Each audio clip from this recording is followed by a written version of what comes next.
fucking amazing.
Oh god, yeah.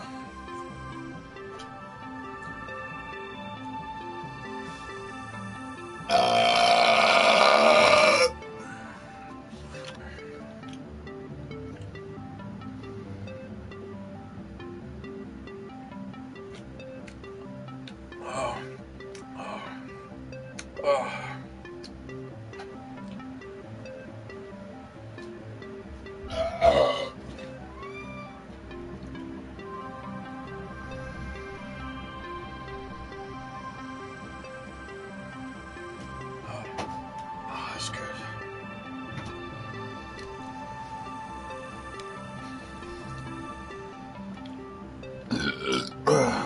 Damn. I must have got pretty fucked up. I barely remember anything from yesterday.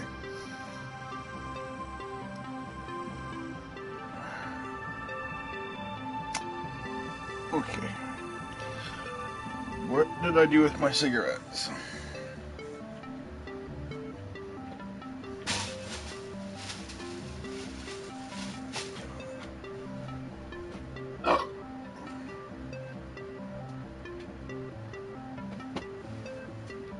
Fucking in my pockets.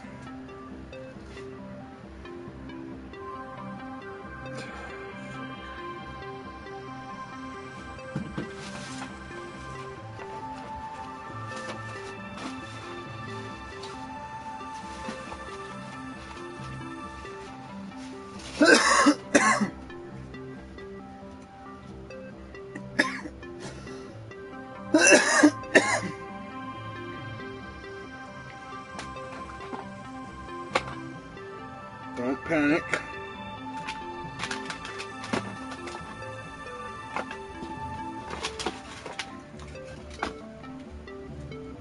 Oh, I'm starting to panic.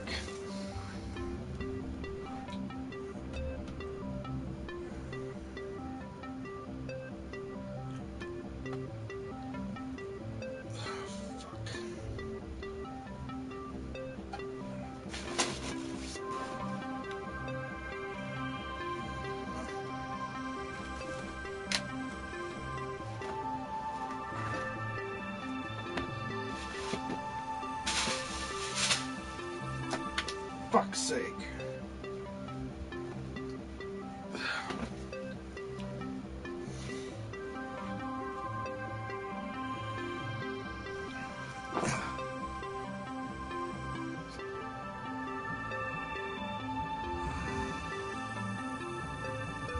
I got really fucked up yesterday. I lost my cigarettes.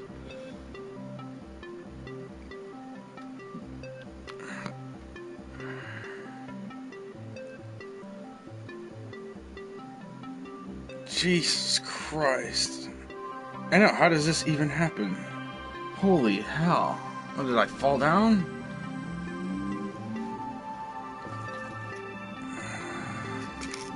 Two.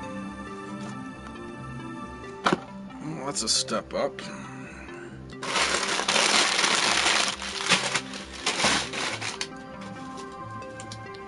Christ.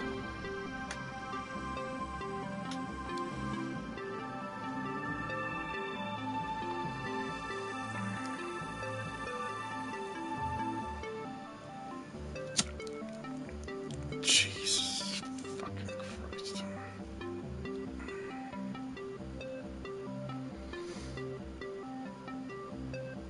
This morning,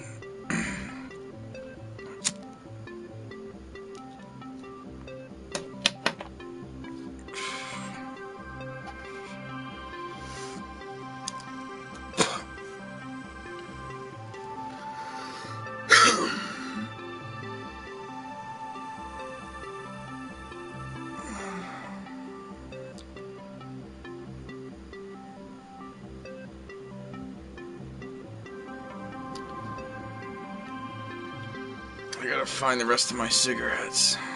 I'm sure there's more. Somewhere. I think.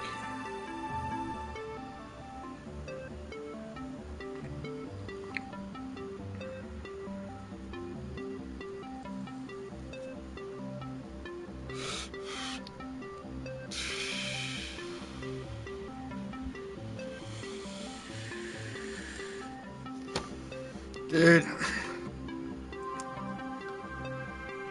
I don't think that's gonna work.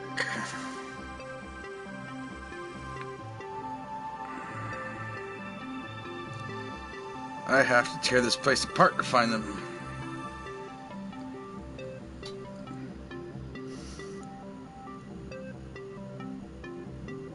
I fell asleep in my pants. They're not in my pants.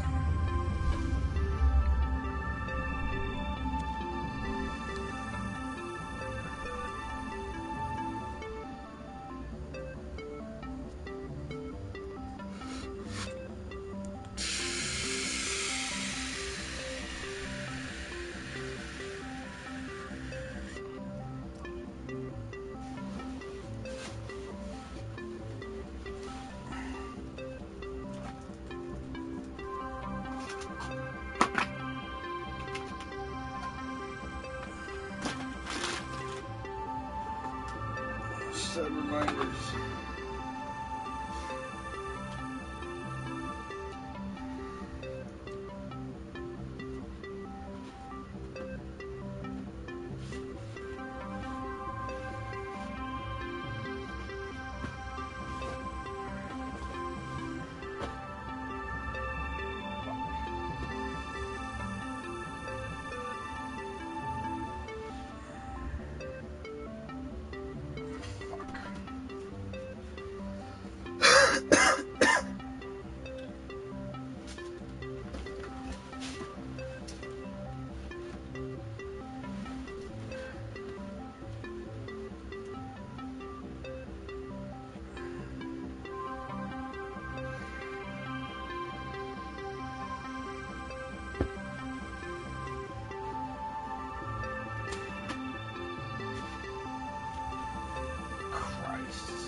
So fucked up.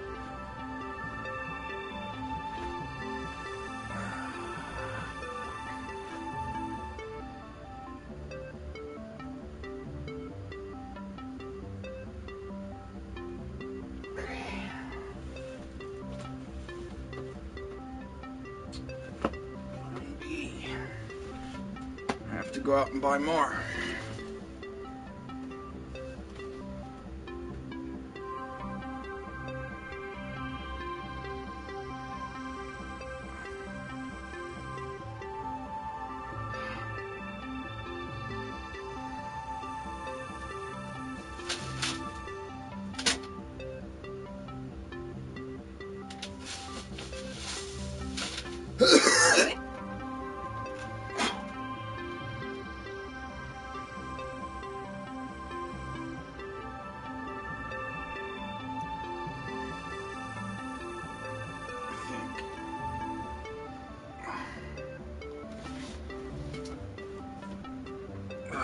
Fuck.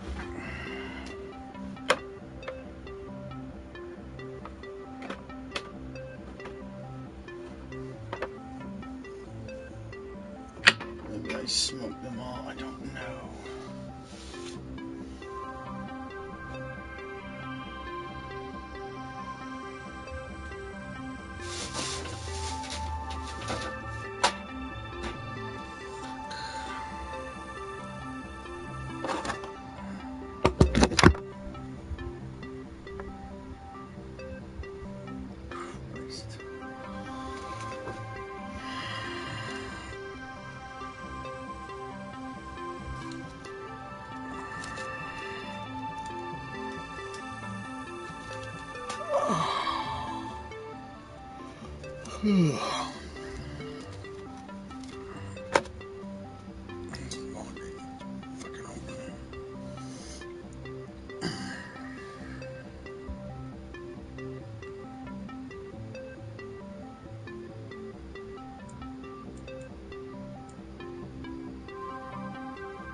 Jesus Christ.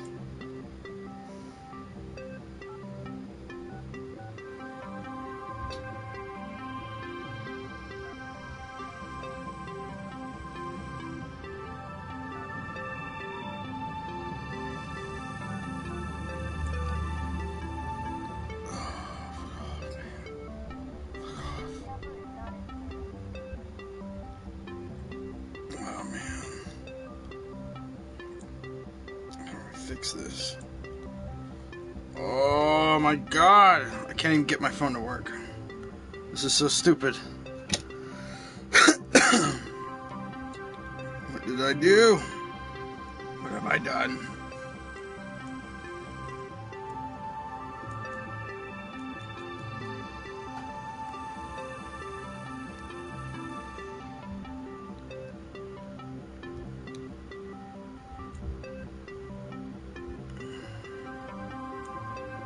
Oh, Jesus Christ!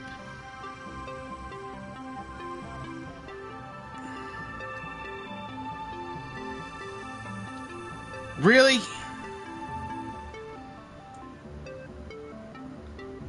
I don't know what to do besides take out the battery.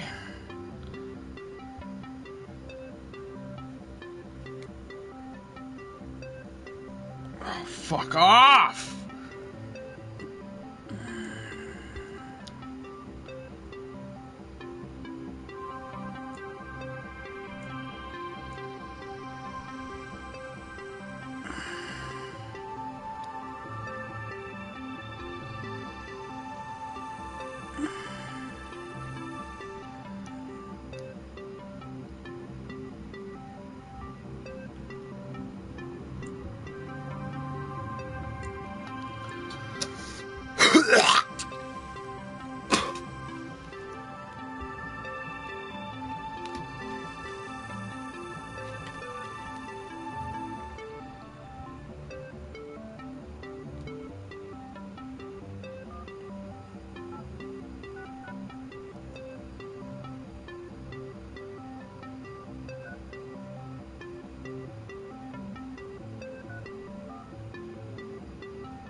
Welcome to the automated Opt Plus customer service line.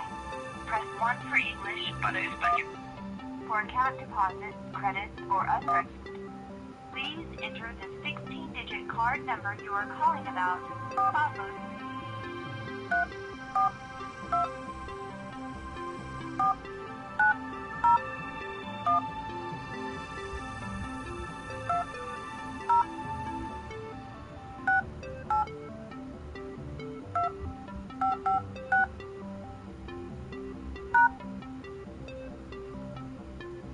Please enter the card's expiration date and the 4-digit number, including its. Please enter your 4-digit card.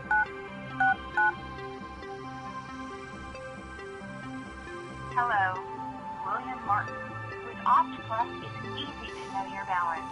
Download the free mobile app, set up alerts, or visit the website on the back of your card. Your current balance is $22.23. Okay. Your last deposit was on Saturday. Still have $22.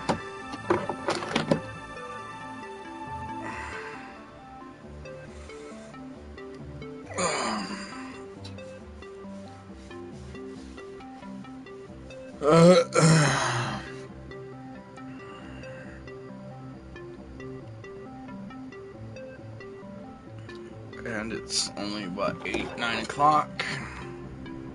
9? Ah, shit, I better go now. Oh, there's still time. Place closes in an hour. Damn, I got fucked up. I got really fucked up.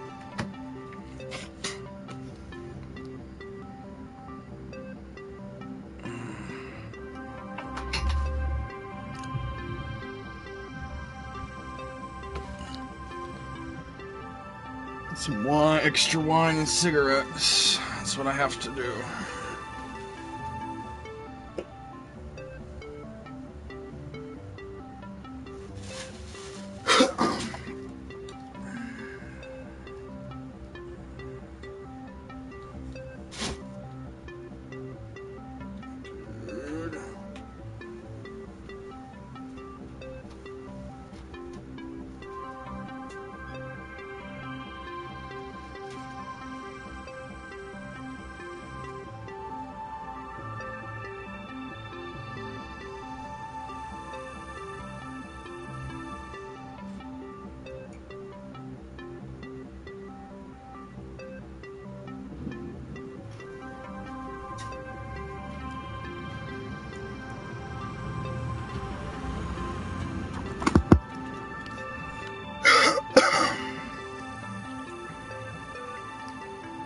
Always going out to do some shit. Fuck.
Yeah, I got pretty fucked up pretty fast.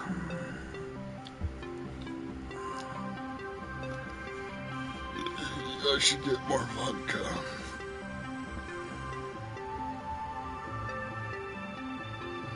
Fuck it, why not? Vodka, wine, and cigarettes. You think that you got enough? $10 for the vodka. 7 for the cigarettes. So that's maybe not. Well, there should be just enough. If not, I'll put one of them back.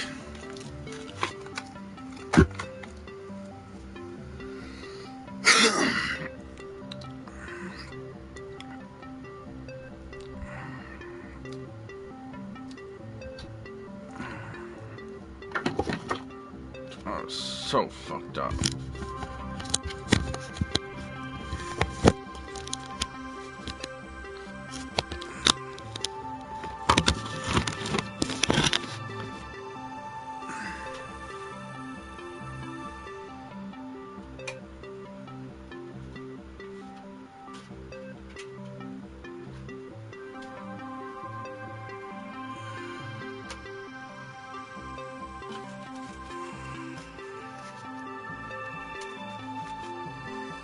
Card.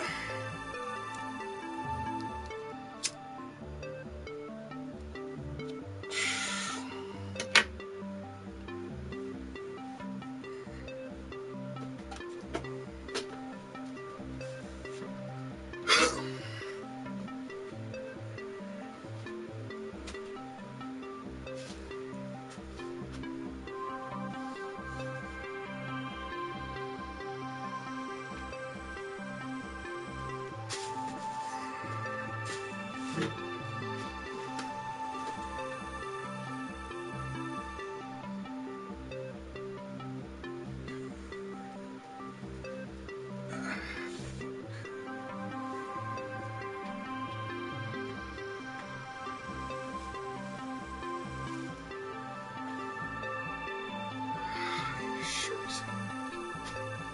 I lost all my shirts.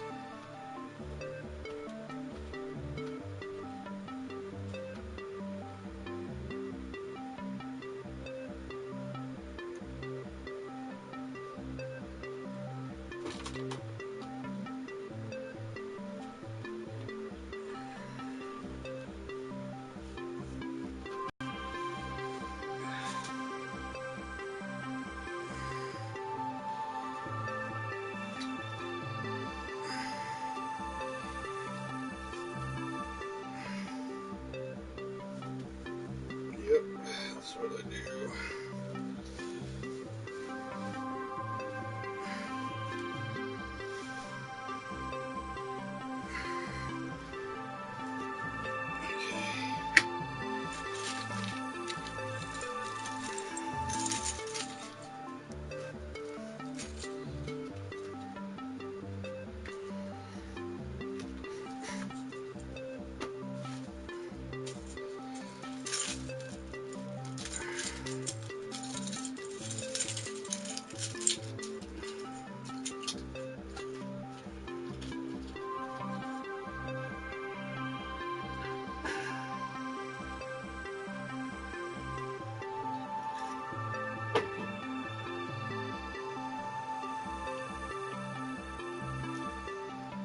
Oh shit.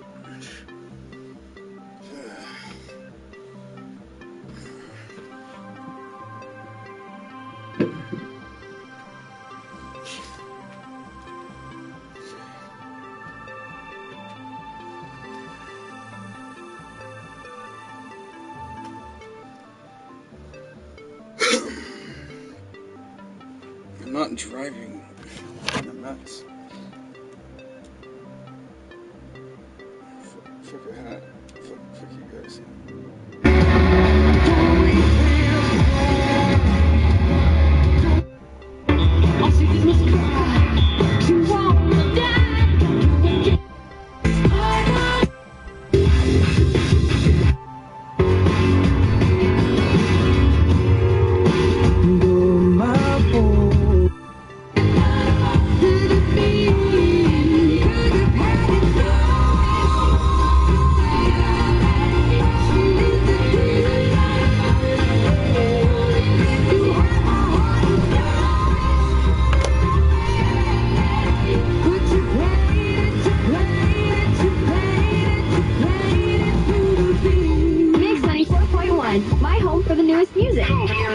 Non-stop music. Non-stop variety. It's playing now. What's up? It's Charlie Puth. Charlie Puth. How long has this been going on? Whoa. Yeah. Hey girl, can't you play my head and not my heart? I was drunk, I was gone, but don't make it right. I promise there were no feelings involved. She said, boy, tell me honestly, was it real or just for show? She said, save your apologies, baby, I just gotta know. How long has this been going on?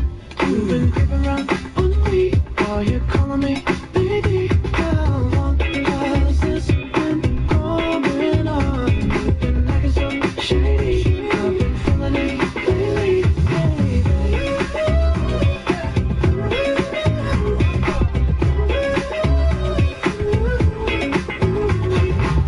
I'll admit it's my fault, but you gotta believe me when I say it only happened once. I tried and I tried, but you'll never see that. You're the only one I wanna love. Oh yeah. She said, boy, tell me honestly, was it real or just for show?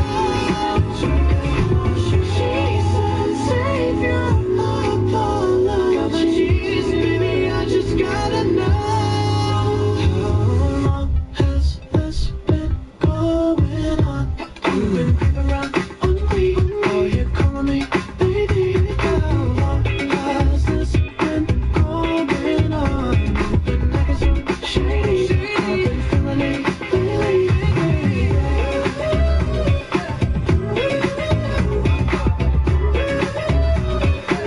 long has it been going on, baby? You can tell me now.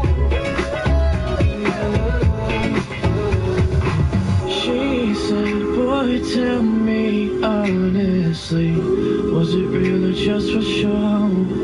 Yeah. She said, save your apologies, baby, I just gotta know. How long has this been going on? You've been creeping around on me while you're calling me baby. How long has this been going on? You've been acting so shady, I've been feeling it lately.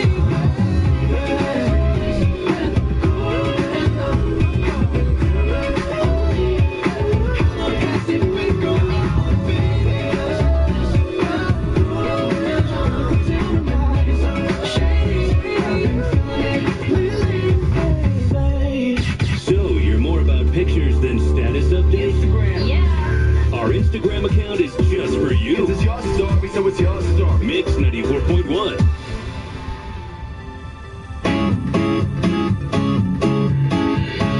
On the other side of the street I knew stood a girl that looked like you. I guess that's deja vu, but I thought this can't be true, cause you moved to West LA or New York or Santa Fe or wherever to get away from me.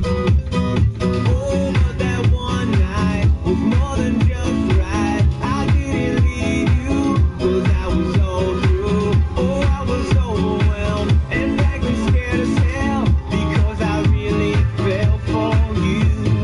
Oh, I swear to you, I'll be there for you. This is not a drive-by. Just a shy guy looking for a tonight. Everything a whole night. Love when you move me, everything is groovy. They don't like it slowly, do the way you do me.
street out new. Stood a girl that looked like you. I guess that's deja vu, but I thought this can't be true, cause I swear to you, I'll be there for you. This is not a drive-by. It's a shy guy looking for a tonight. Everything will hold my love. When you move me, everything is groovy. Feel like it's moving the way you do me. Oh, I swear to you, I'll be there for you. This is not a drive-by.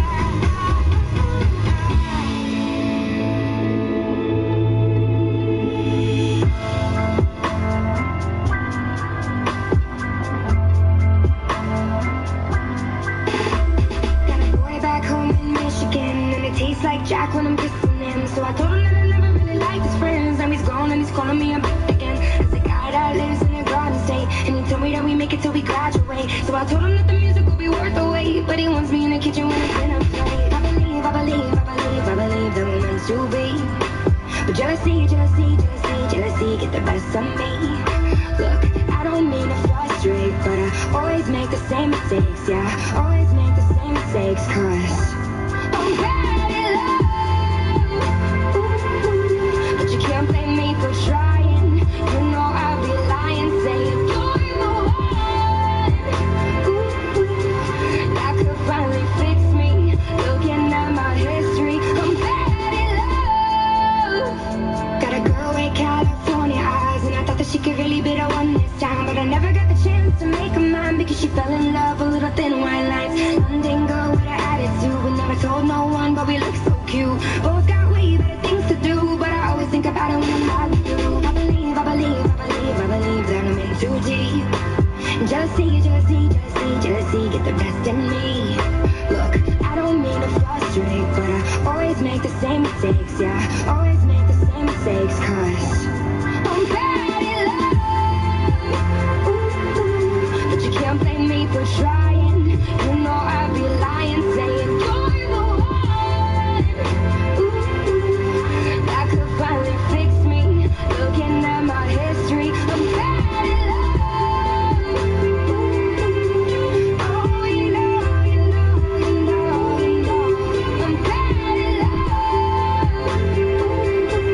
I'm bad at love. I know that you're afraid I'm gonna walk away. Each time the feeling fades, each time the feeling fades. I know that you're afraid I'm gonna walk away. Each time the feeling fades, you know I'm bad at love. But you can't blame me for trying. You know I'd be lying, saying you're the one. That could finally fix me. Looking at my history, I'm bad at love. Oh, you know, I'm bad at love.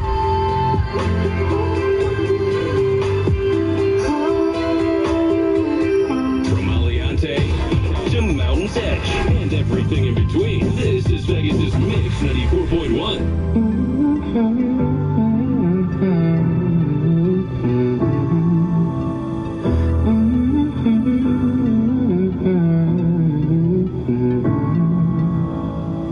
You've got a hold of me, don't even know your power.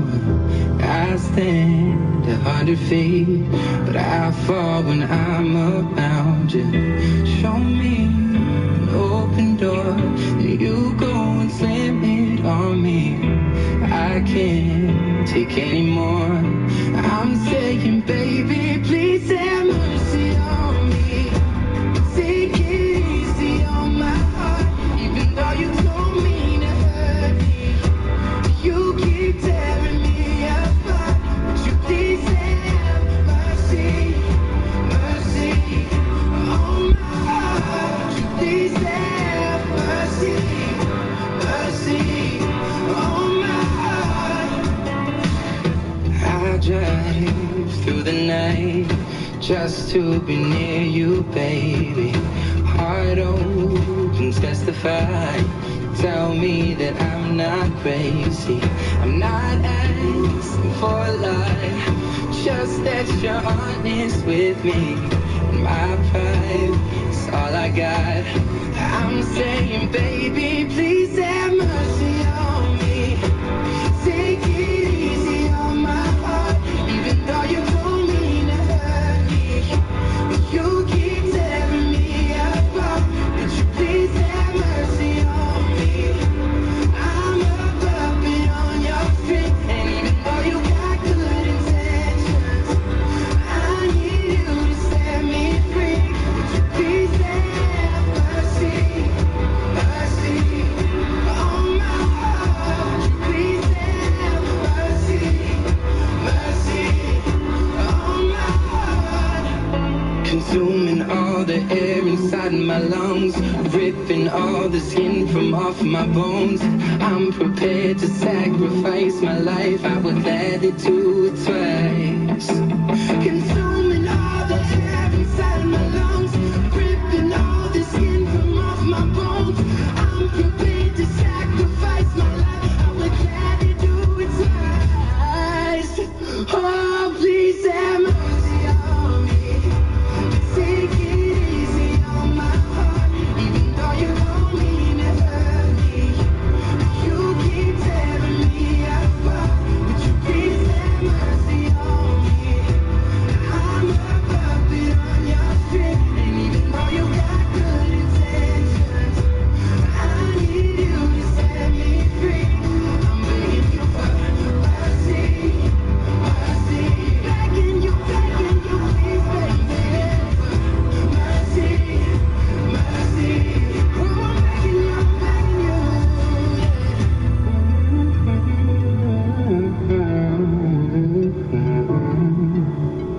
Mix 94.1, my home for the newest music. Non-stop music. Non-stop variety. It's playing now. This is Bono here from YouTube. We seem to thrive as a band on changing. Vegas' best variety lives here. Only on.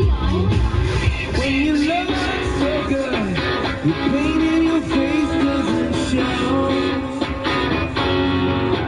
When you look so good, and baby you don't even know. When the world is out, the world is not your canopy. For the shooting stars, brighter as the vanishing. Oh, you see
94.1 is hooking you up one last time before the new year. Listen all New Year's weekend to score tickets to see Father Figures. I wasn't sure who your father was. How does that work? Was it crazy 70s? In theaters, starring Owen Wilson and Ed Helms. Monogamy wasn't exactly a priority. I've always wondered where I got my zest for lovemaking.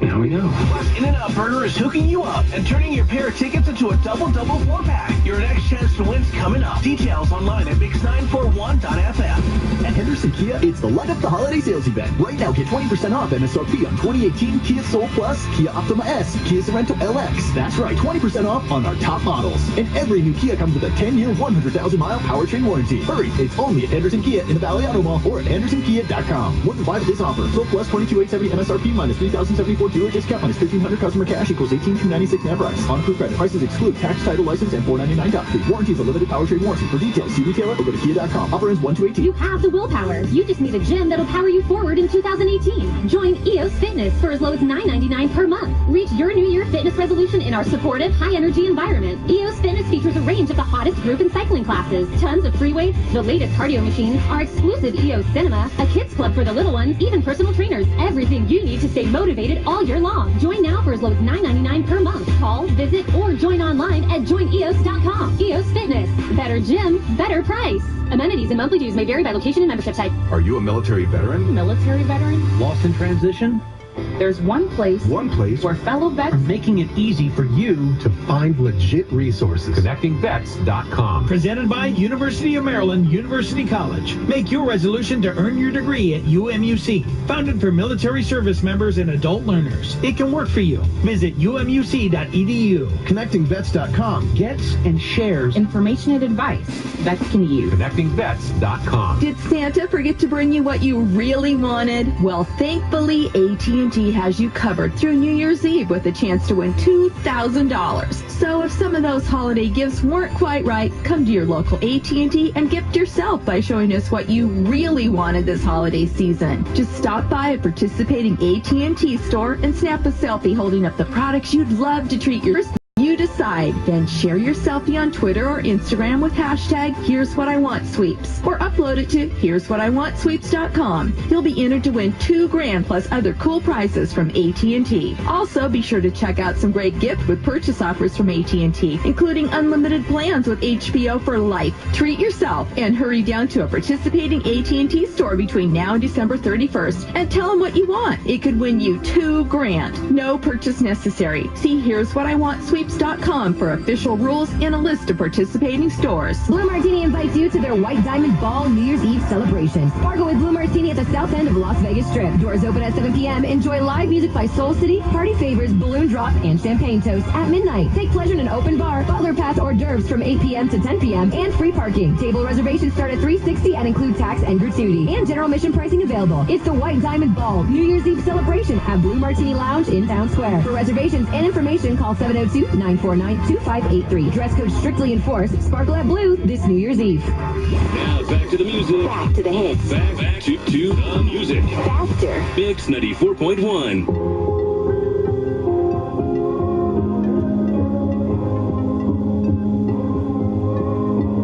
We are searchlights we can see in the dark. We are rockets pointed up at the stars. We are billions of beautiful hearts. And you sold us down the river too far. What about us? What about all the times you said you had the answers?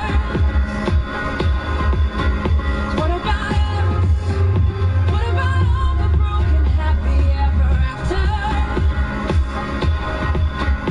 What about us? What about all the plans that ended in disaster? What about love? What about trust? What about us? We are problems that want to be solved. We are children need to be loved. We were willing, we came when you called. But man, you fooled us. Enough is enough. Oh, what about us? What about all the times we said you had the answer? What about us? What about all the broken happy ever after? Oh, what about us?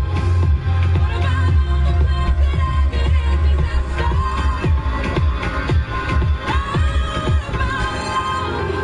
What about trust? What about us?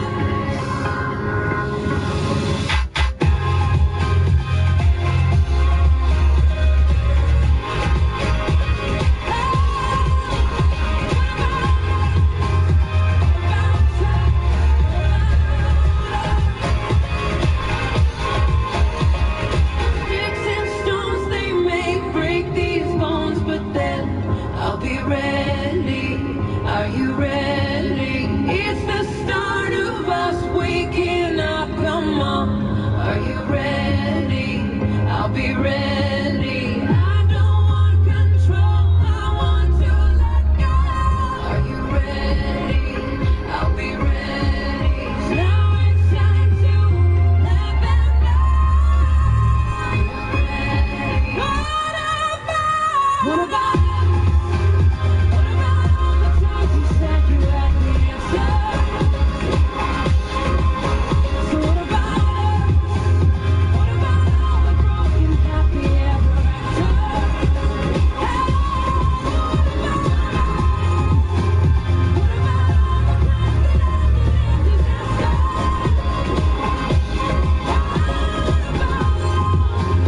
What about trust? What about us? What about us? What about us? This is new mixed variety. The Bleachers. Don't take the money.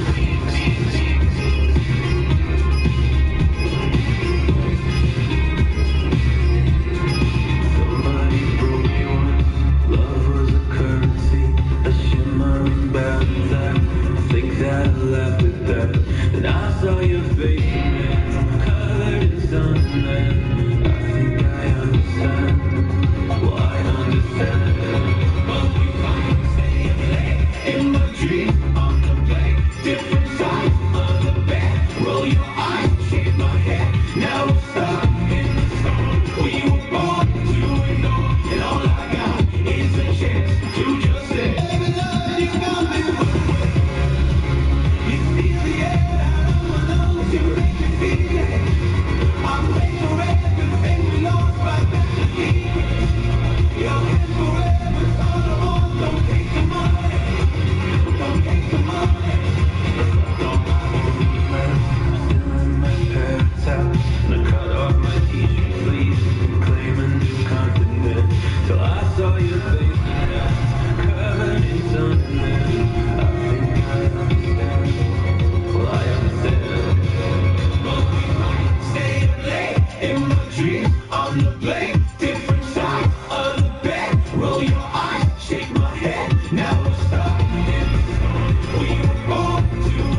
Vegas' Mix 94.1.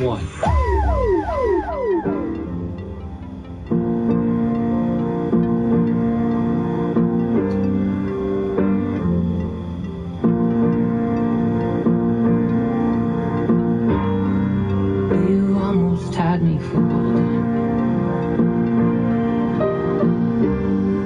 Told me that I was nothing without you. Oh, but after everything you've done, I can thank you for how strong I have become. 'Cause you brought the flames and you put me through hell. I had to learn how to fight for myself, and we both know all the truth I could tell. I'll just say this as I wish you farewell. I hope you're somewhere praying, praying. I hope your soul is changing, changing. I hope you find your peace, falling on your knees, praying. I'm proud of who I am. No more monsters, I can breathe again. And you said that I was done. Well, you were wrong, and now the best is yet to come. 'Cause I can make it on my own. And I don't need you. I found a strength I've never known. I leave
vomit.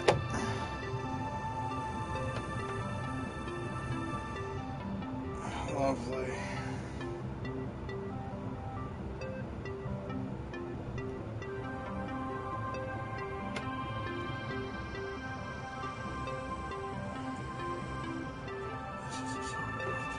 This is gonna suck. Yeah, I gotta puke. Let her rip. Come on, man. I can't concentrate like this. Fucker.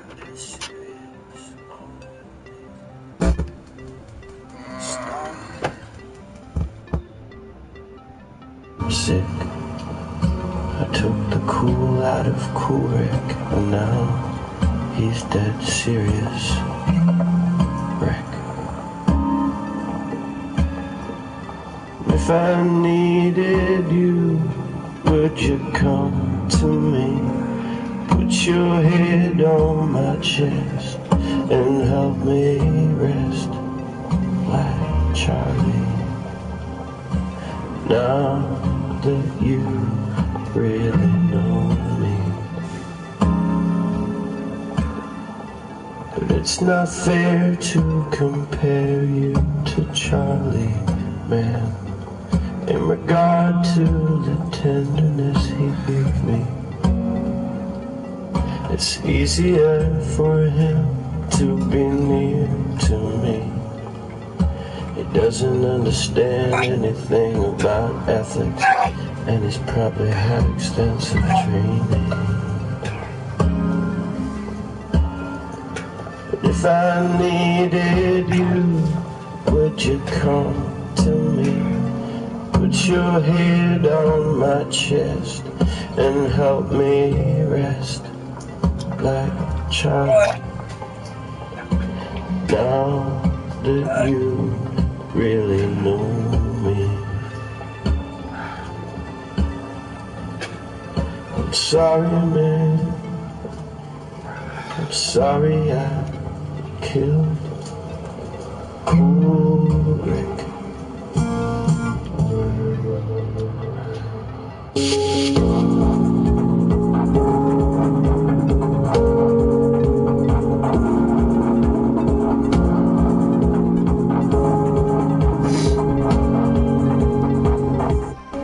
This is a song about somebody I killed.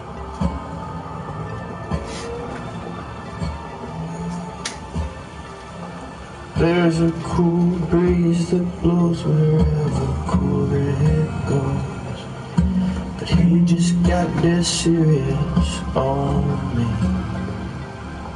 I startled him and made him sick. I took the cool out of Coolrick, and now he's dead serious.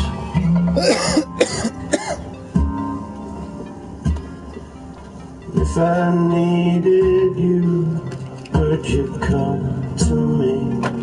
Put your head on my chest and help me rest like Charlie. Now that you really know me,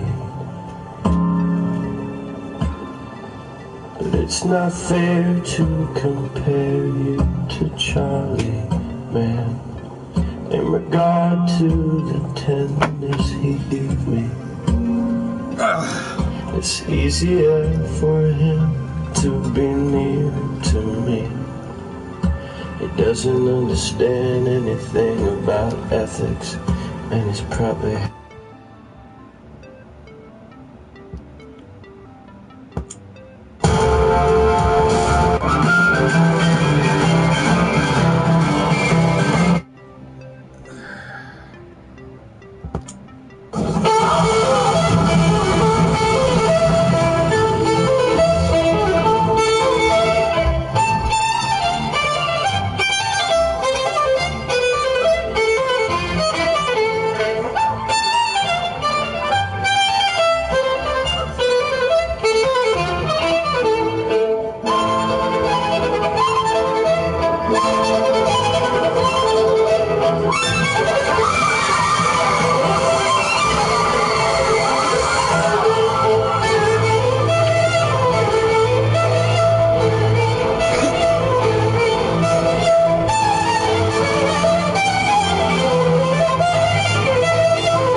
must be dreaming.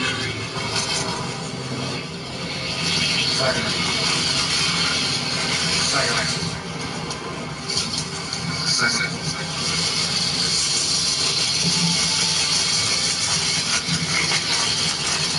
Listen, I'll never eat a double cheeseburger before bed again. Really. I'm telling you, I didn't do it. But if I did do it, it was an accident. Promulgating your esoteric cogitations and articulating your superficial sentimentalities, amicable philosophical and psychological observations, beware of platitudinous ponderosities.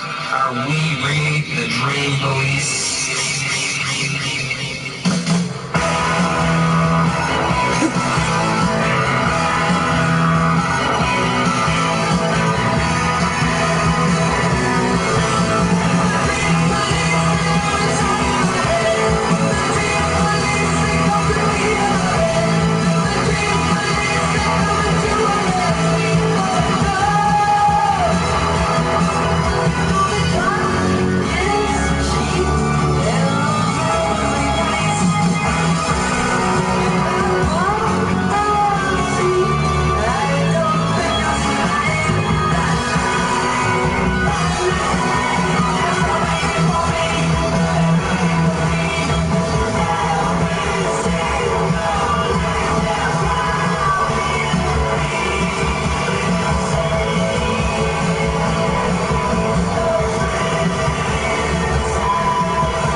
Because after New Year's, I'm gonna try to quit smoking and drinking. Maybe just drinking it first. Which means you probably won't see me on stream for a while. Oh God.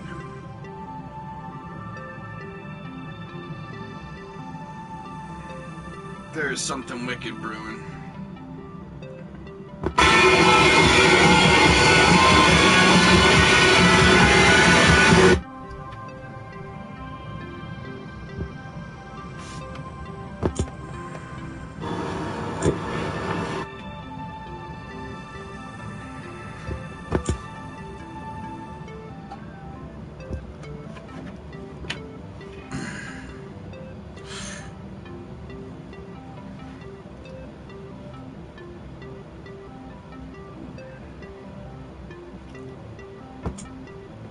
Okay.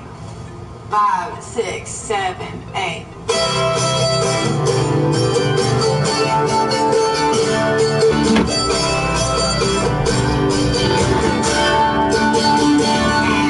Everybody was now, they are working.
water the wine down. That shit fucking burns.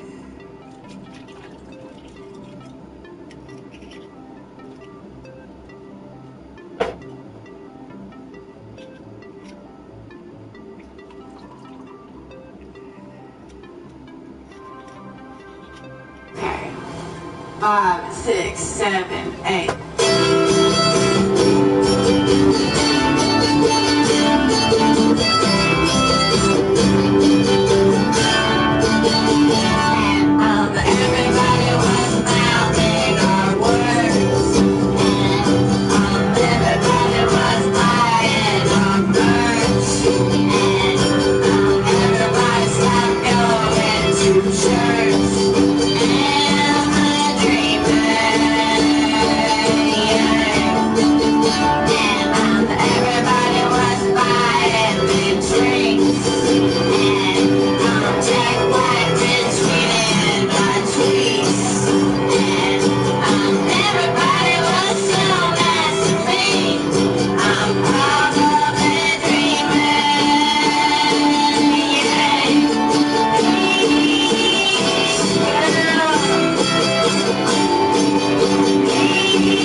Okay, let's do it good this time.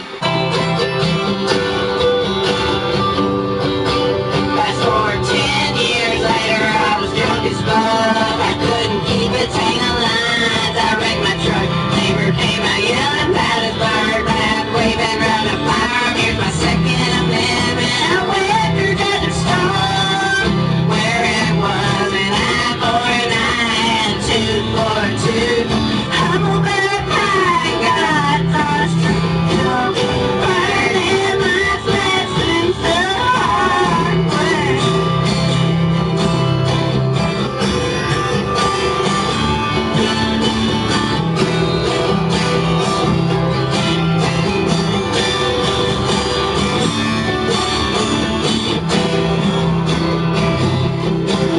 I was 35, no longer a child, demonstrating my freedoms at the protest rally. They was all like, give 'em the chair. I was all like, get a kiss, bitch up in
darling. I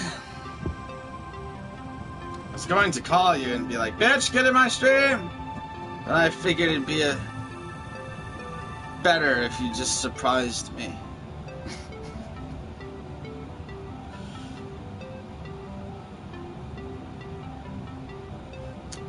Bitch, I'll join you when I wanna join you.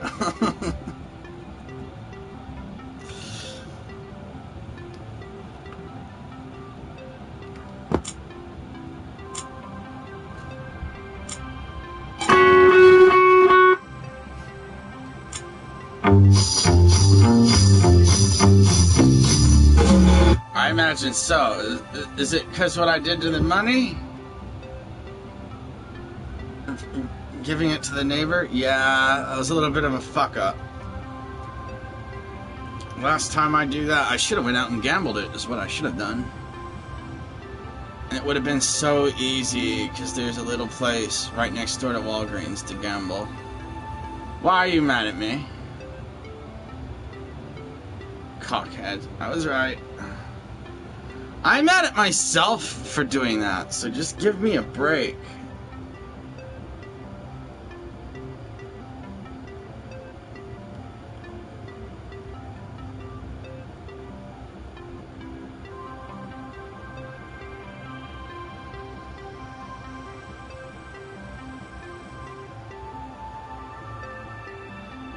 Yeah. I was expecting to get on the bus and go to the dispensary. I don't have a valid driver's license. Thought about getting my mom, but she was asleep.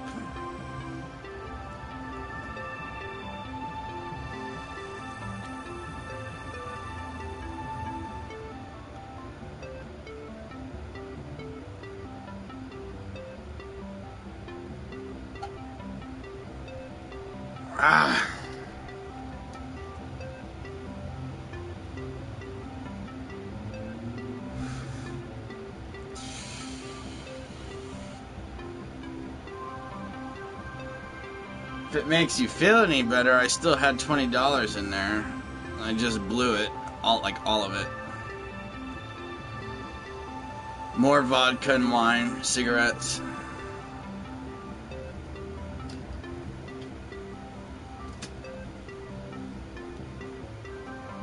Yeah.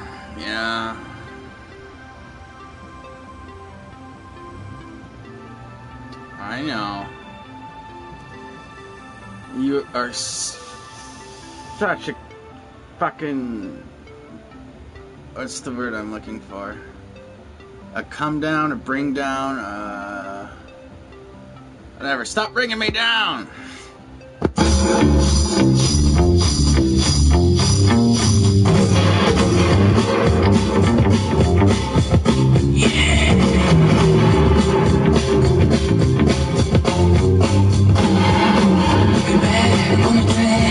Green bag. Finds us down, losing my mind. Silent night, silent day. Back on the track, do it my way. Silent night, silent day. Back on the track, do it my way.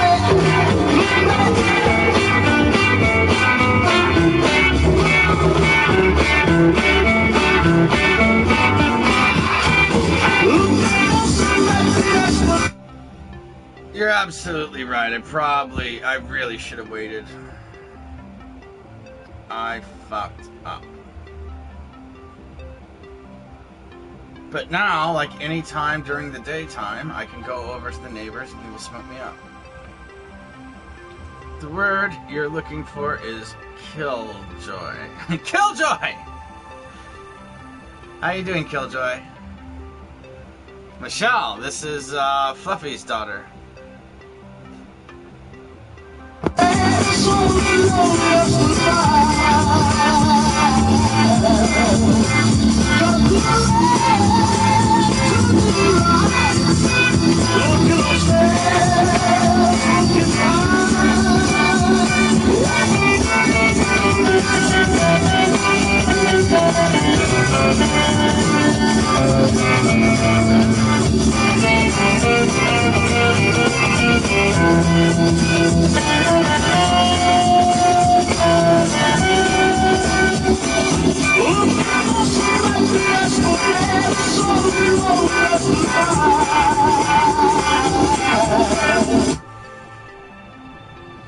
Michelle is furious at me because she gave me $50 and I gave 30 of it to the neighbor because he is like mind fucking me.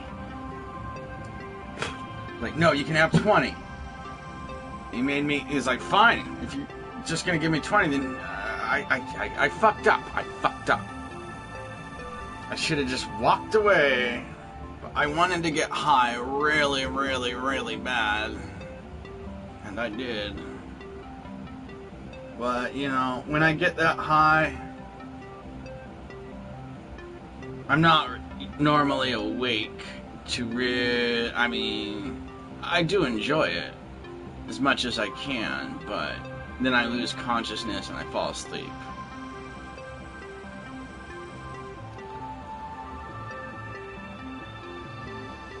Unless I smoke it myself.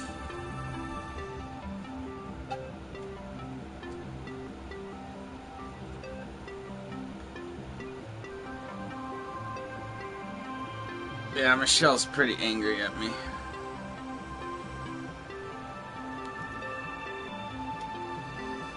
Easy come, easy go, man. Chill out, yeah?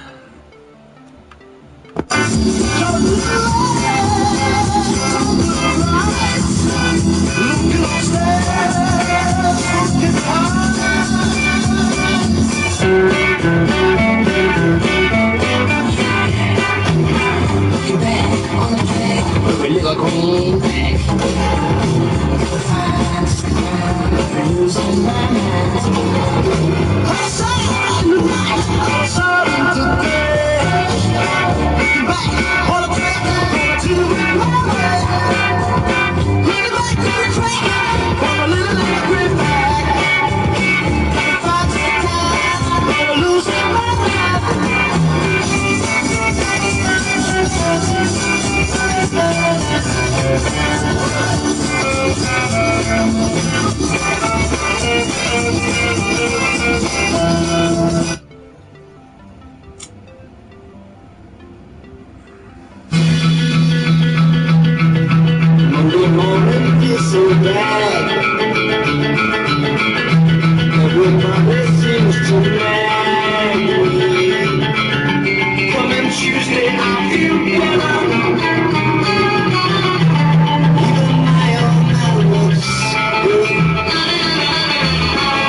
I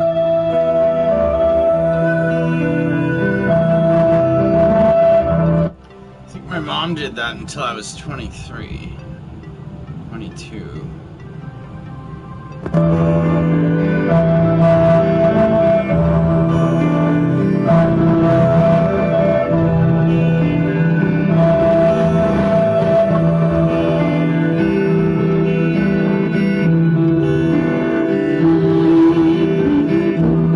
Yeah, but I didn't owe him 30.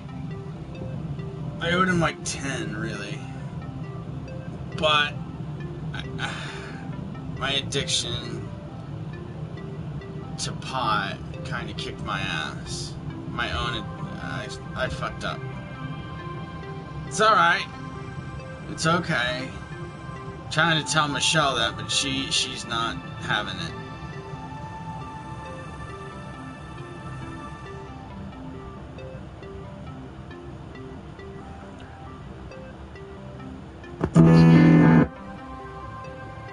Look at this fucking... Look, I'm on like my last hurrahs.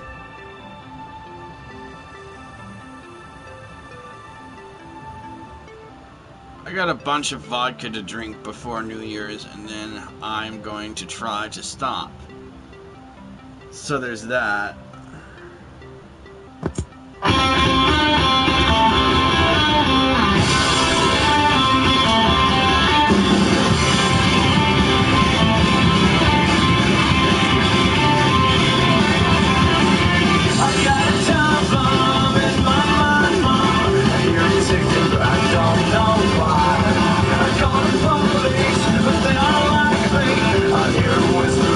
Good for you, it just makes me want to drink more, so, yeah, no.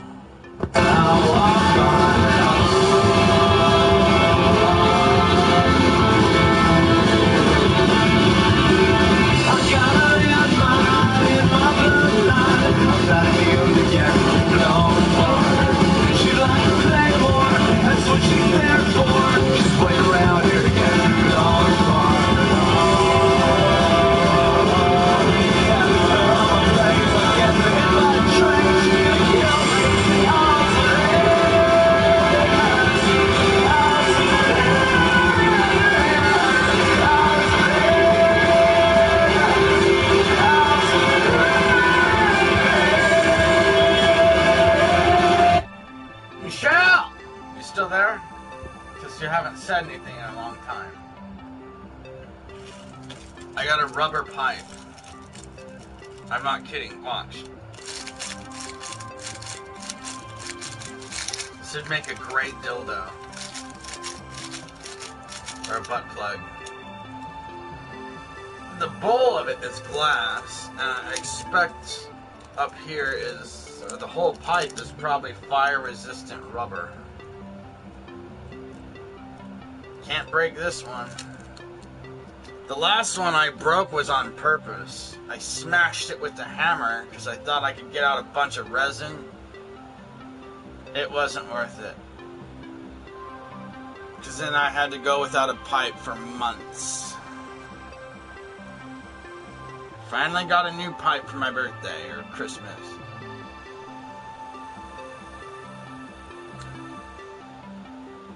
Well, at least Joe's paid off, you know. I can get some of the money back from my mom. Probably get her to go to the store and get me some pot in the future. So it's really not that big of a deal, Michelle. Even though you're not there and you're not listening, are you? I paid off the neighbor.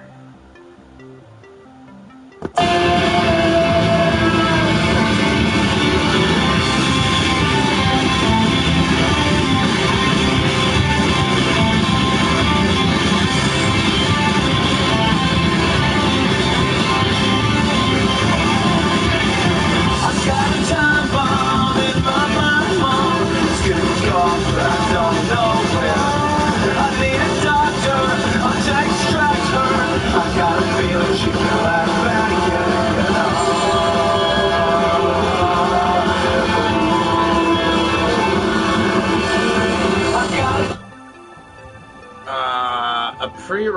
$10. That's normally what I smoke. You mean weed for the pipe? Oh god. That'd be like 40. Maybe 50. Sorry, I fucked up. I know I fucked up. Leave me alone.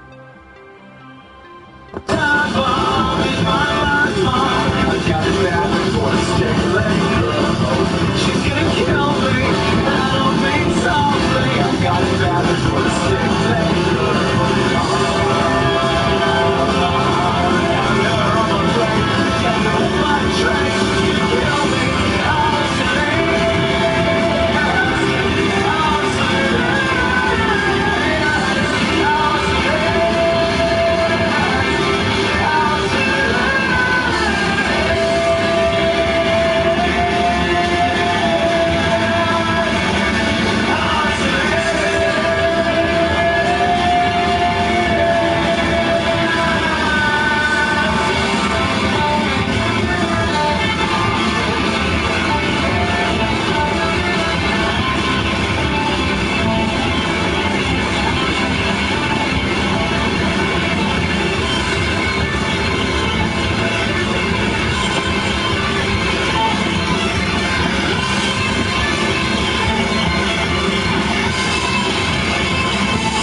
Shameless U.S. A-Lips professor goes to jail.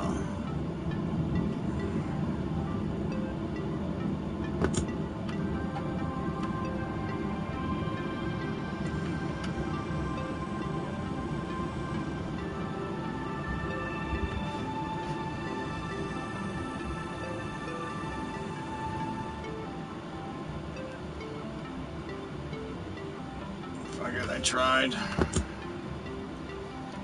That would have given me a different kind of mentality.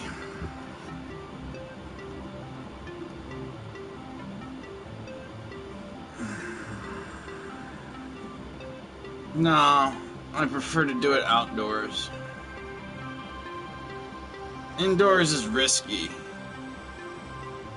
Too easy of a chance for a fire to get started. One of the lights falls down, and I'm fucked. Like, I'll burn alive while I'm sleeping.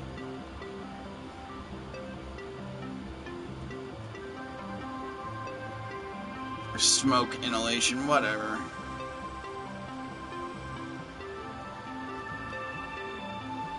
So, growing pot indoors is very, very iffy to me. I really don't want to do it.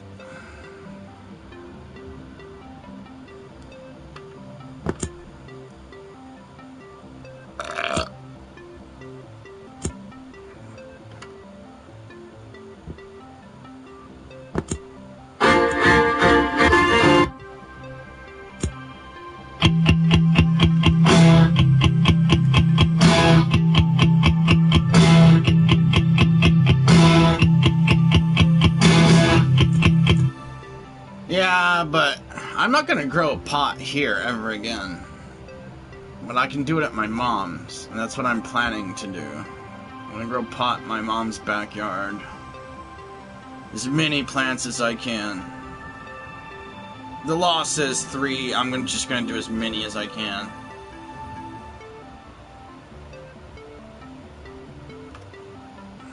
I'm supposed to use LED for the mother plant, 250 watt heating lamps, or something else. 250 watt heating lamps for the kind of clones. The mother plant, even the mother plant has to be like sealed into a thing with a little fan on it, LED light.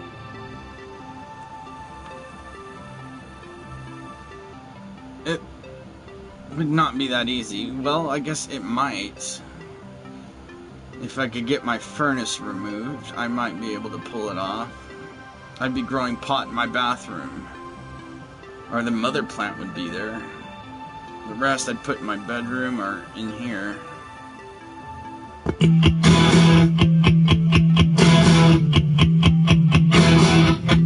I don't mind coming here, wasting all my time. 'Cause when you're standing oh so near, I kinda lose my mind. It's not the perfume that you wear, it's not the ribbons in your hair. I don't mind you coming here. I grew a 12-foot pot plant outside, a $900 plant. It was 12 feet tall.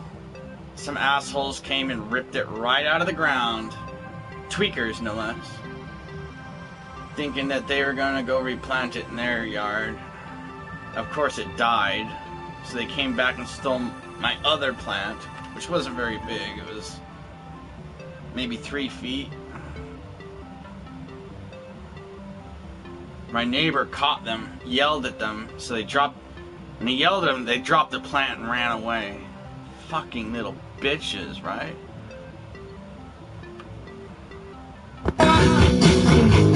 And wasting all my time.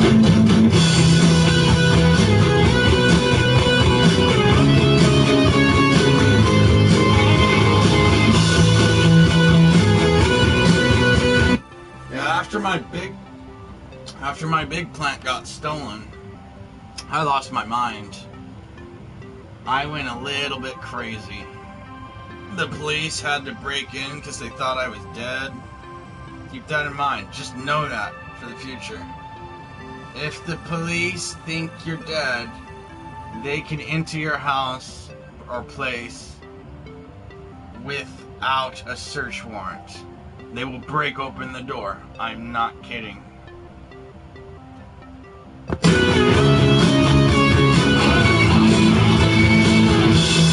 I don't mind you hanging out and talking in your sleep.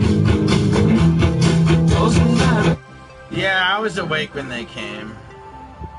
They were banging and banging and banging, and I was just scared to answer. I didn't know what to do. I should have answered. I fucked up. I had to go spend a little time in the nut house after that.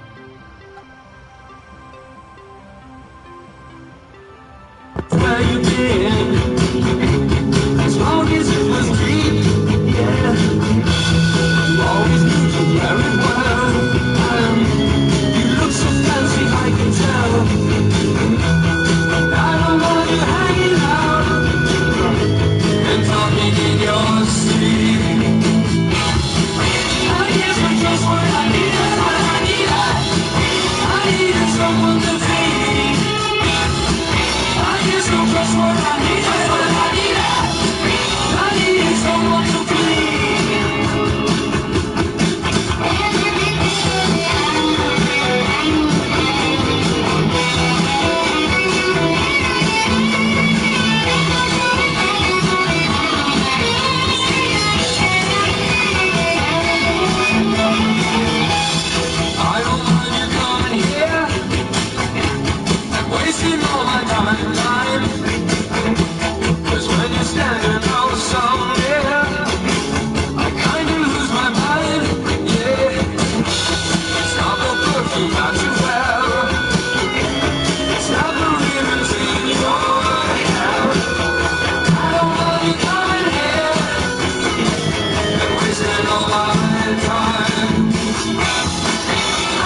one time. I've had cops at my door many, many times.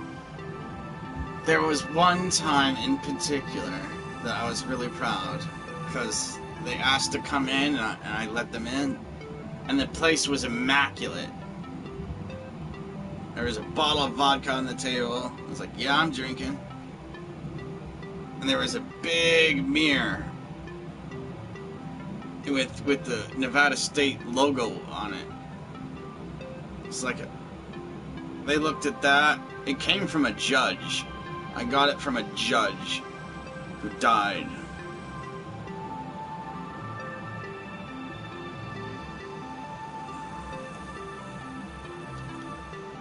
That was for, cops have been to my door many times. Normally overplaying, disturbance of the peace, music too loud. They come over and they're like, hey man, the music's kinda loud, man. I like it. I really like what you're playing, but your neighbors are complaining. I'm like, oh, lovely. Okay.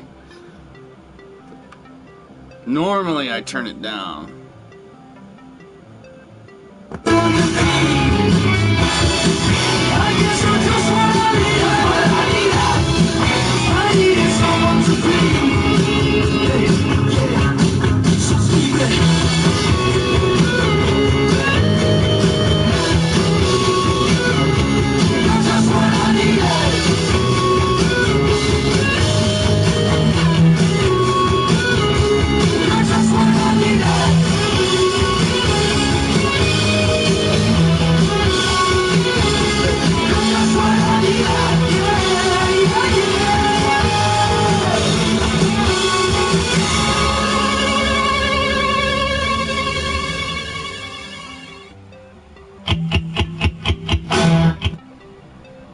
I don't think there's any chance of me turning it down right now. I'm just gonna keep going and going and going. You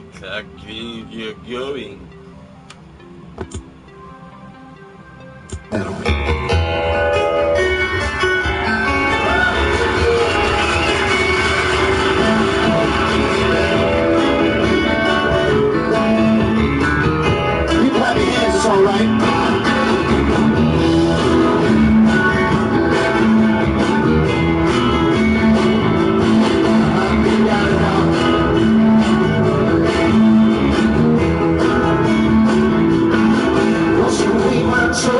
Wash away my pain, let the rain shine right out. Wash away my sorrow, wash away my shame, let the rain shine right out.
as she is,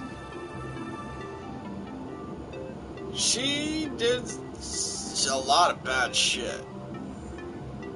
But I do miss having her fingers up my butt while or humping her mouth or jacking me off. While 2 fingers. Ah, God. But she was crazy, man. She was super crazy. Always coming up with coke and meth. My God. I've never done so much coke in my life.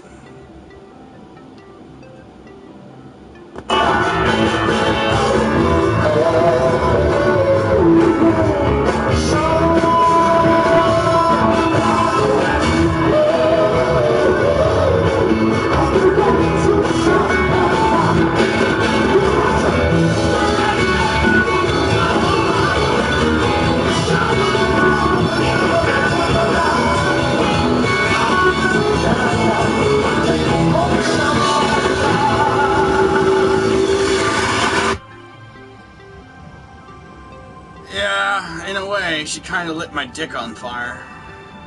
Like, I know, not venereal disease. I shaved myself, and it was too close of a shave. So, the next day, after I shaved myself, I had all these ingrown hairs and shit. What I had to do was go out and get cactus and put it on my pubes. I would literally duct tape cactus to my fucking pubic hair.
Oh yeah, man, that was a bummer.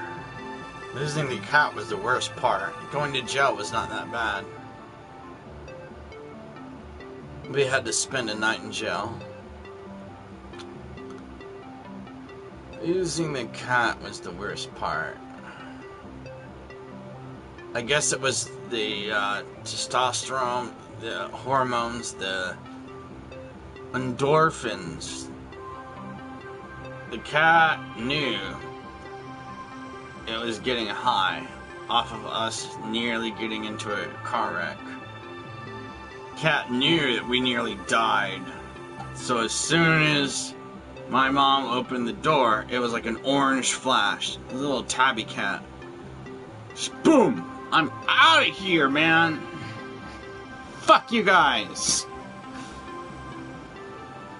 Yeah, but who really got fucked? Because you just wound up in the middle of nowhere.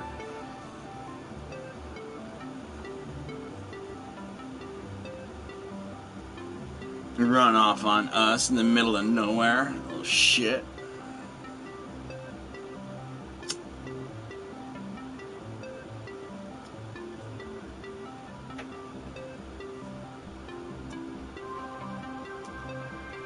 So yeah, he had a life after that, I guess. If he could find water, which I doubt it. And he'd probably have to fight off the wildlife. I imagine he made it pretty far. Probably have to fight off some coyotes. Coyotes are mean motherfuckers, but, you know, he had all of his claws. He had a good chance.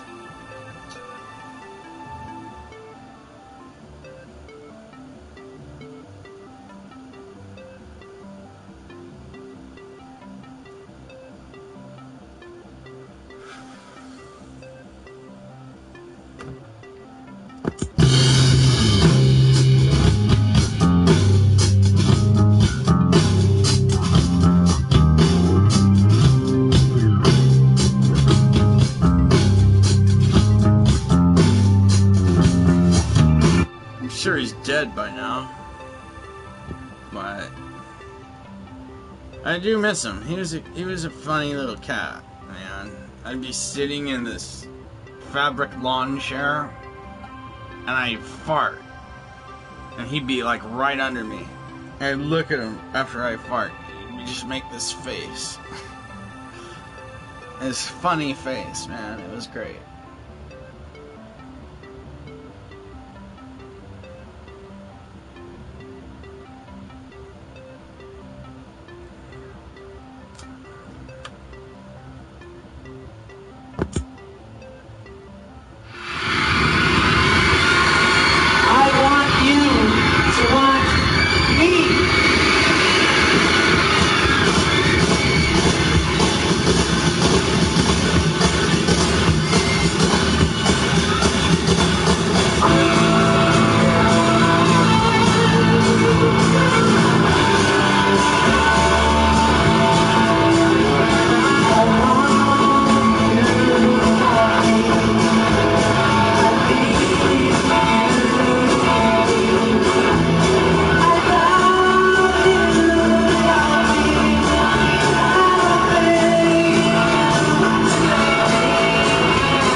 One thing do I teach, O my disciples, suffering and deliverance from suffering.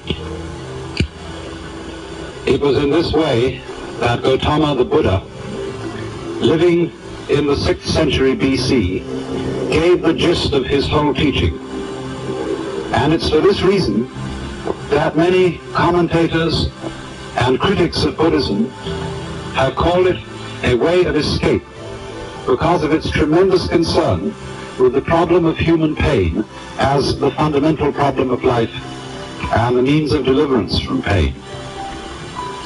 But I believe this is really a very mistaken criticism, because there is nothing that is so much the very essence of suffering as the fear of suffering itself.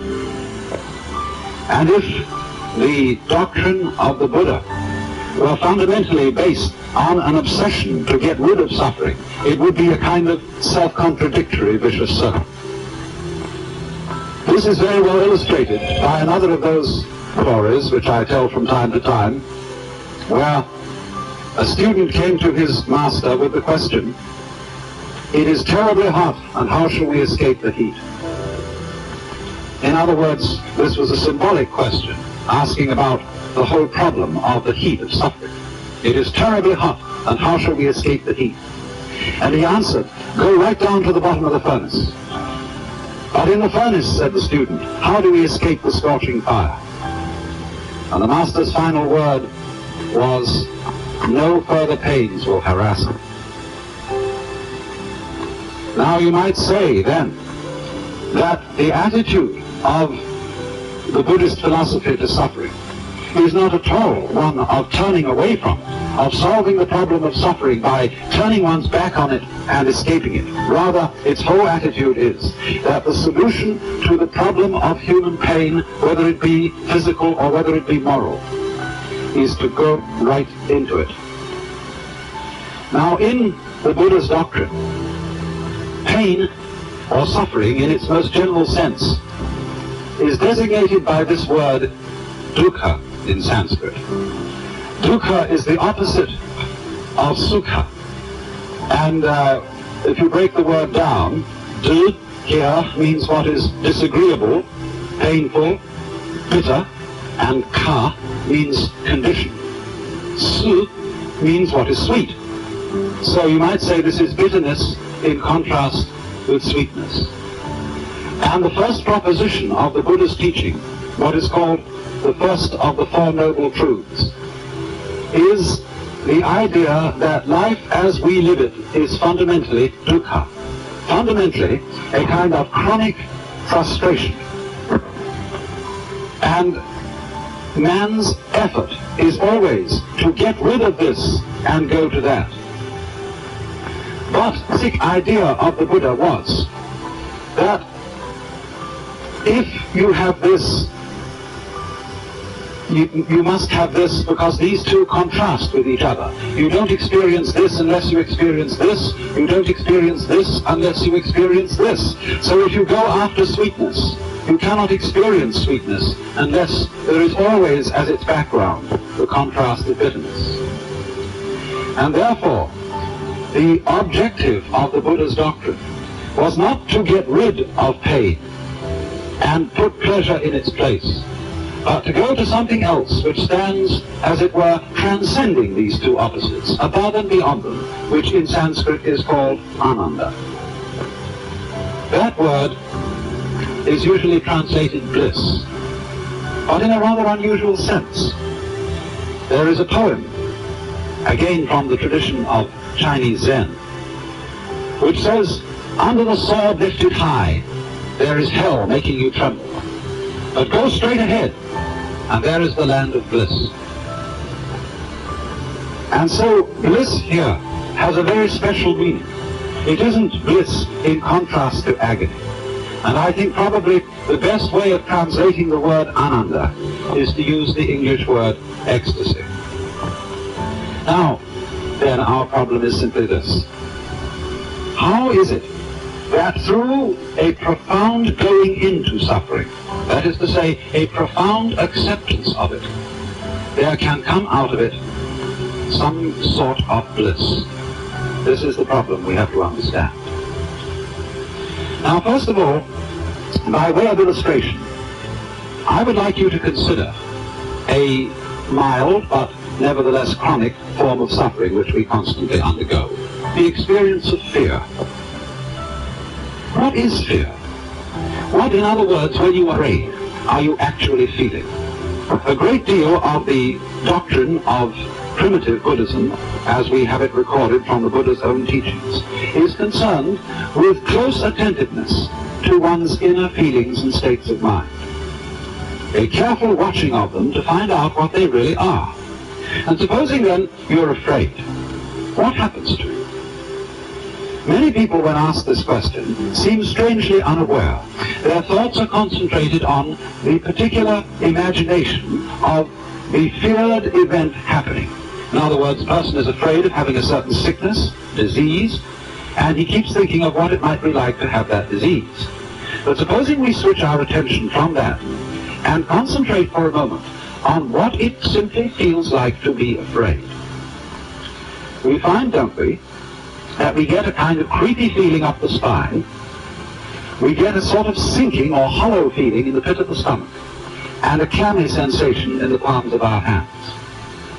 Now, as a matter of fact, that's not really very painful, is it?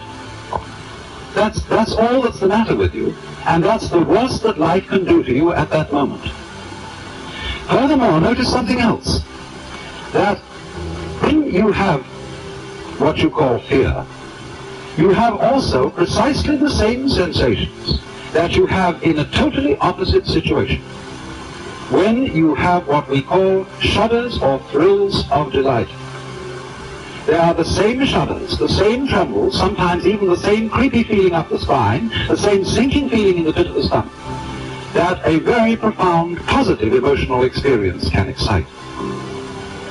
So that we find that our feelings depend for their valuation as to whether they be positive or negative, very much as to the context in which they occur. For example, say a father is playing with his boy, and he gives him a slap on the behind. The boy looks around, and if he sees an angry expression on his father's face, he feels hurt. It was painful. But if he sees his father is laughing at him and was just teasing him, it doesn't hurt him at all. And so it is with all our sensations. The way they impress us positively or negatively, as good or bad, depends to a very large extent on the context in which they are set. Take, for example, in a poem like this by the humorous poet Thomas Hood. The poem says, "They went and told the sexton, and the sexton told the bell." Now, it's the same sound told in either case, but its meaning is completely different because of the context in which it occurs. If the second line had said, "and the sexton told the minister," then it would have had the same meaning in both lines. And just as words change their meaning in accordance with their context, so the meaning of what we experience alters contextually. And so it is this then that close awareness of our feelings reveals. In the same way, we can say we weep when we are sad, but we also weep for joy. There are tears of joy and tears of sorrow. Exactly the same tears, exactly the same physical sensation, but what a difference the context makes. And therefore the idea of the Buddha was to become delivered from suffering, not by running away from it, but from looking at the actual concrete reality of what we feel and forgetting the context. Now, of course, this is obviously something quite possible in the milder forms of suffering. But what happens when suffering becomes really acute? Perhaps as an illustration of this, I might turn to a very extraordinary work of art.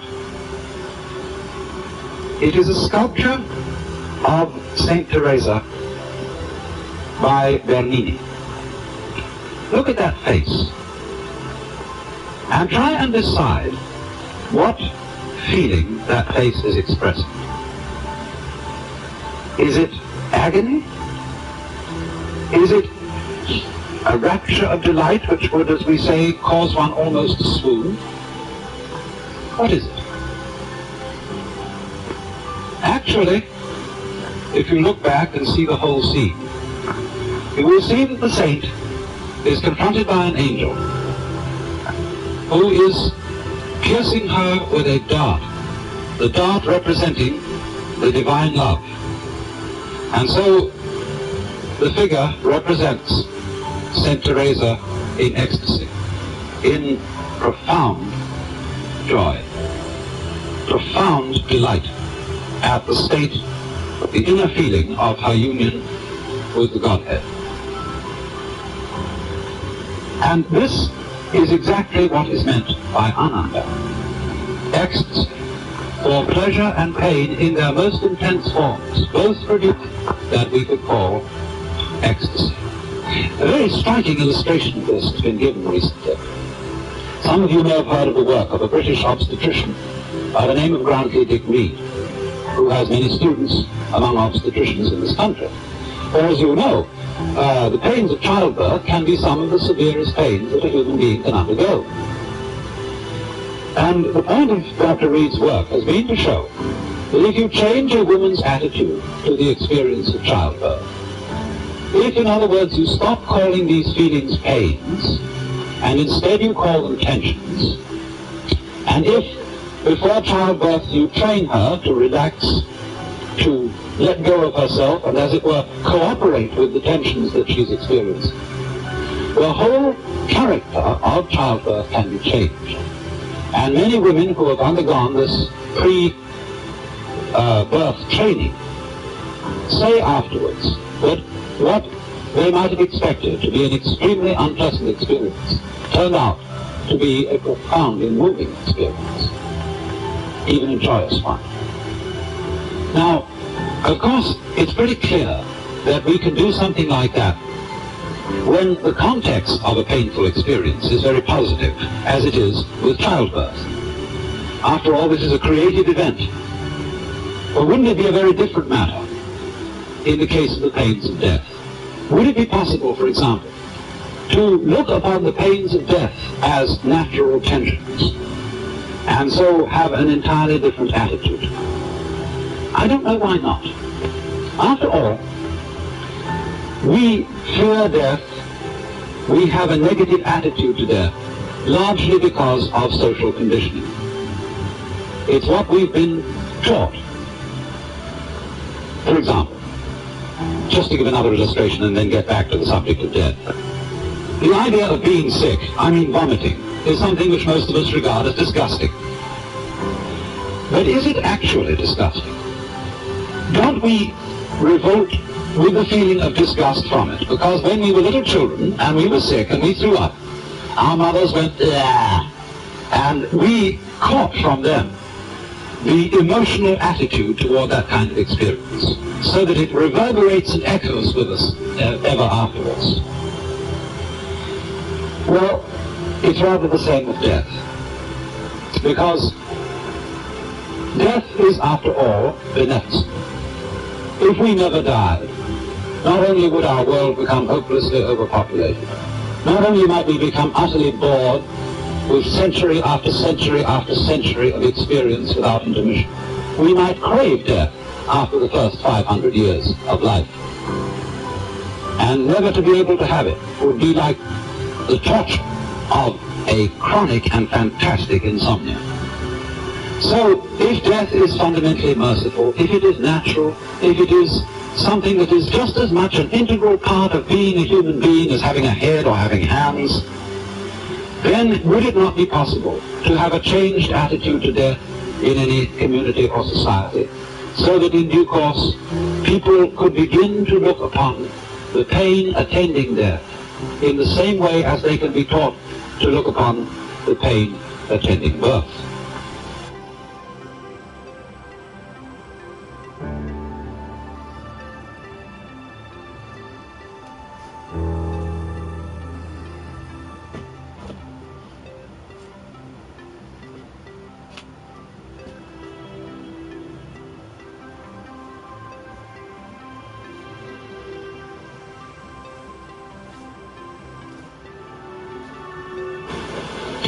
One thing do I teach of my disciples, suffering and deliverance from suffering.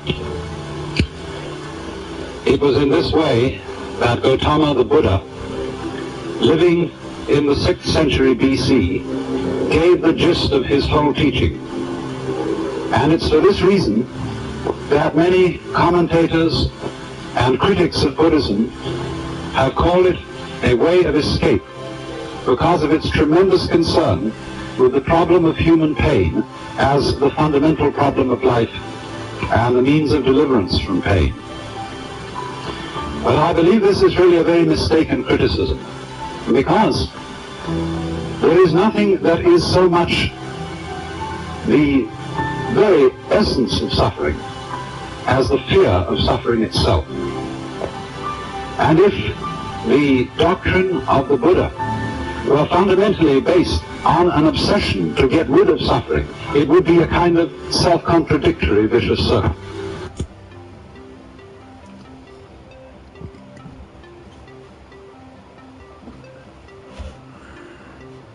Goodbye, Michelle. Take it easy. Listen to you? No.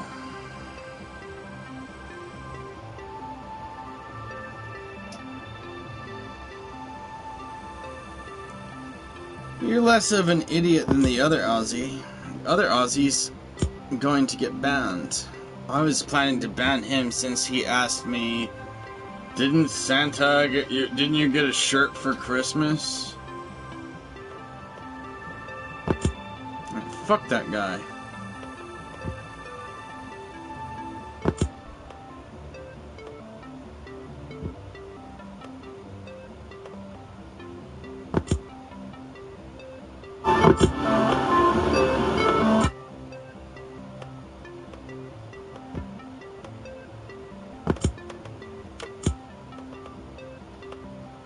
Bye, Aussie E, you sickeningly stupid person.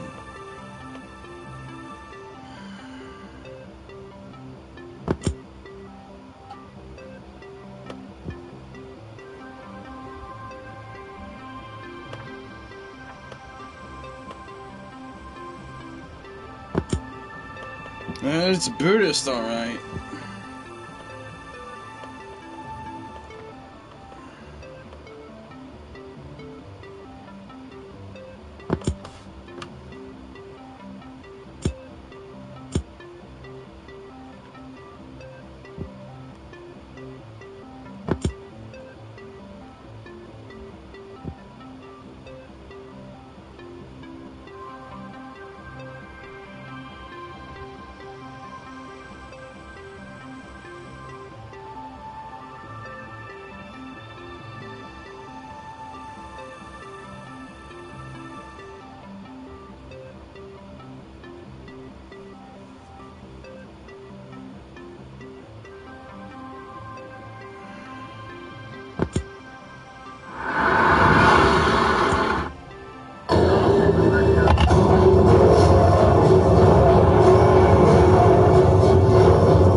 news during the show that Robin Williams has passed away. He was one of a kind. He's one in a million. He's like unbelievable. People were drawn to him because of this electricity. This whatever it was that he radiated. When I first met him, I felt a deep sadness. I had no idea that the man was in pain, that the man was suffering. Oh, Captain, my Captain! You will be missed! Come up to meet you, tell you I'm sorry. You don't know how lovely you are. I had to find you, tell you I need you, tell you You have a gift. You have a way with people. They like you. It's not your fault. Back to the start, running in circles, calling tales, heads on. You'll never be regular. You're spectacular. Nobody said it was easy. It's such a shame for us to part. Nobody said it was easy. Why can't we treat death with a certain amount of humanity and dignity and decency and, God forbid, maybe even humor? Death is not the enemy, gentlemen. Oh, take me back to the start. You create man. Man suffers enormous amounts of pain. Man dies. Maybe you should have just a few more brainstorming sessions prior to creation. You rested on the seventh day. Maybe you should have spent that day on compassion. I was just guessing the numbers and figures. Please, don't worry so much. Because in the end, none of us have very long on this earth. Questions of science. Life is fleeting. And if you're ever distressed, cast your eyes to the summer sky. And the stars are strung across the velvety night. And when a shooting star streaks through the blackness, turning night into day, make a wish. Think of me. And make your life spectacular. Oh, it's such a shame for us to part. Poetry, beauty, romance, love. These are what we stay alive for.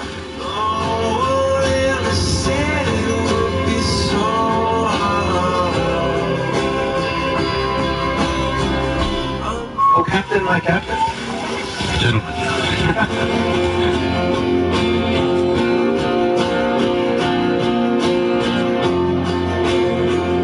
No matter what anybody tells you, words and ideas can change the world. Now, you can know everything in the world, sport, but the only way you're finding out that one is by giving it a shot. Carpe diem. Seize the day. Your heroes, but while ye may. People call these things imperfections, but they're not. Oh, that's the good stuff. And then we get to choose who we let into our weird little worlds. And we all have a great need for acceptance. But you must trust that your beliefs are unique, your own, even though others may think them odd or unpopular, even though the herd may go, that's bad.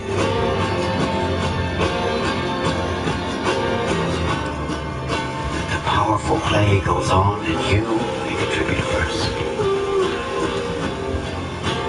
The powerful play goes on and you may contribute a verse.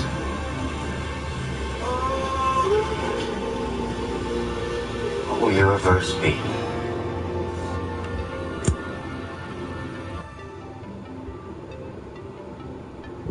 what I want, basically, what I really want is what you want. And I don't know what you want. It surprised me. But that's the kinship between I and thou. So when I ask, I go right down to the question, should we start with, what do I want? The answer is, I don't know. When Bodhidharma was asked, who are you, which is another form of the same question, he said, I don't know, planting flowers to which the butterflies come. Bodhidharma says, I know not. I don't know what I want. But when you don't know what you want, you've reached the state of desirelessness.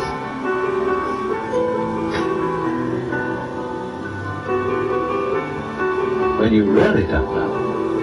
But you see, there's a beginning stage of not knowing, and there's an ending stage of not knowing. In the beginning stage, you don't know what you want because you haven't thought about it, or you've only thought superficially. Then when somebody forces you to think about it and go through and say, yeah, I think I like this, I think I like that, I think I like the other, there's the middle stage. And then you get beyond that. Say, is that what I really want? In the end you say, no, I don't think that's it. I might be satisfied with it for a while, and I wouldn't turn my nose up at it, but it's not really what I want. Why don't you really know what you want? 2 reasons that you don't really know what you want. Number 1, you have it. Number 2, you don't know yourself, because you never can. The Godhead is never an object of its own knowledge. Just as a knife doesn't cut itself, fire doesn't burn itself, light doesn't illumine itself. It's always an endless mystery to itself. I don't know. And this I don't know, uttered in the infinite interior of the Spirit,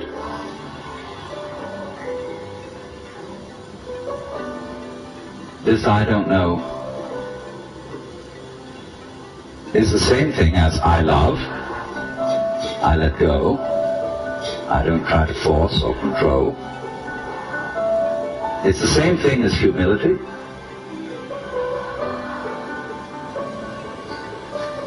And so the Upanishads say,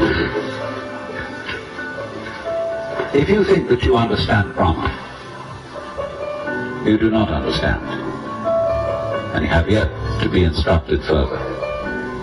If you know that you do not understand, then you truly understand.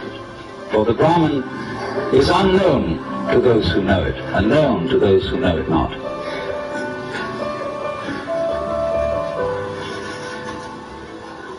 And the principle is that any time you, as it were, voluntarily let up control, in other words, cease to cling to yourself, you have an access to power. Because you're wasting energy all the time in self-defense, trying to manage things, trying to force things to conform to your will. The moment you stop doing that, that wasted energy is available. And therefore you are, in that sense, having that energy available, you are one with the divine principle. You have the energy. When you're trying, however, to act as if you were God, that is to say, you don't trust anybody and you're the dictator and you have to keep everybody in line, you lose the divine energy. Because what you're doing is simply defending yourself. So then, the principle is, the more you give it away, the more it comes back. Now you say, I don't have the courage to give it away. I'm afraid.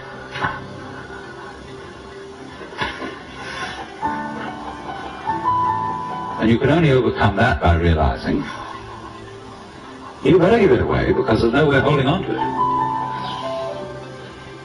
The meaning of the fact, you see, that everything is dissolving constantly, that we're all falling apart, we're all in a process of constant death, and that the world we hope men set their hearts upon turns ashes, or it prospers and like snow upon the desert's dusty face, lighting a little hour or two is gone, you know, all that Omar Khayyam jazz.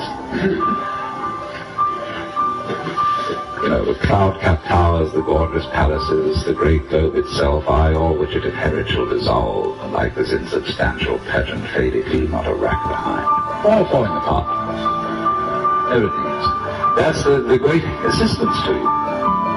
See, that fact that everything is in decay is your helper. That is allowing you that you don't have to let go because there's nothing to hold on to. It's achieved for you, in other words, by the process of nature. So once you see that you just don't have a prayer, and it's all washed up, and that you will vanish and leave not a rack behind, and you really get with that, suddenly you find you have the power. This enormous access of energy. But it's not power that came to you because you grabbed it. It came in entirely the opposite way. And power that comes to you in that opposite way is power with which you can be trusted. What I want, basically, what I really want is what you want.